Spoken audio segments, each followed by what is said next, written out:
তো বন্ধু, আজ আমাদের সোনি টিভিএস রিপেয়ারিং হতে প্রবলেমটা আপনাদের দেখাচ্ছি।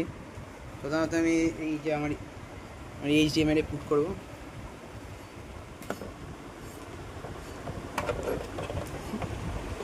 তো এই যে এইচডিএমআই দিলাম, এই যে এসছে, পিকচার সব ঠিকঠাক এসছে। এবার দেখাচ্ছি, এবার মেন সমস্যাটা আমি দেখাচ্ছি। যে ইউটিউব চালালাম, ঠিক আছে, সেটা আমি মিউটটা জাস্ট খুলবো। আওয়াজ দেখেছো? এই যে একটা ভিডিও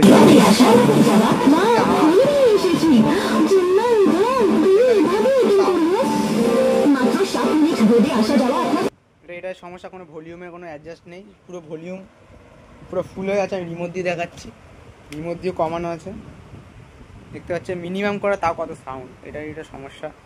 এবার এটা আমি কীভাবে রিপেয়ারিং করি ওই ভিডিওটাই দেখাবো আপনাদের। বোর্ডটা খুলেছি, দেশে অডিও সেকশানটা আছে, যে অডিও সেকশানটা। এবার আমি এইখান থেকে বোর্ডটা উল্টাই। এবার আমি ঠিক এইখান দিয়ে অডিওটা তুলবো,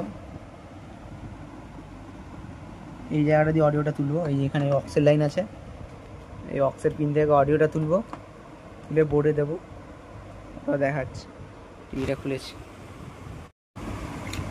তো বন্ধুরা, তো এখানে এই যে দেখতে হচ্ছে এটা লাইন, এই মাঝখান থেকে লাইন যাচ্ছে, এটা হলো সেন্সের লাইন। এটা গ্রাউন্ডের সঙ্গে শর্ট হলে এটা যে স্পিকার, মানে যে অরিজিনাল যে টিভি স্পিকার বাজবে। আর এই দুটো যখন আমরা অক্সটা ইনপুট করি, এই দুটো লাইন পুরো গ্রাউন্ডের সঙ্গে ডিসকানেক্ট হয়ে যায়, তখন এটা অক্স মোডে চলে যায়।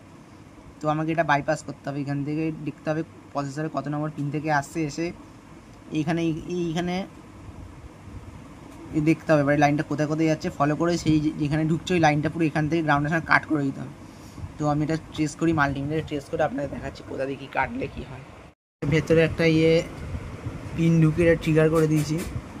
এবার আমি অডিও বোর্ড আনবো, অডিও বোর্ড এনে পুরো কমপ্লিট করে আপনাদের দেখাচ্ছি, পরের ভিডিওতে আনছি। এই যে করেছি।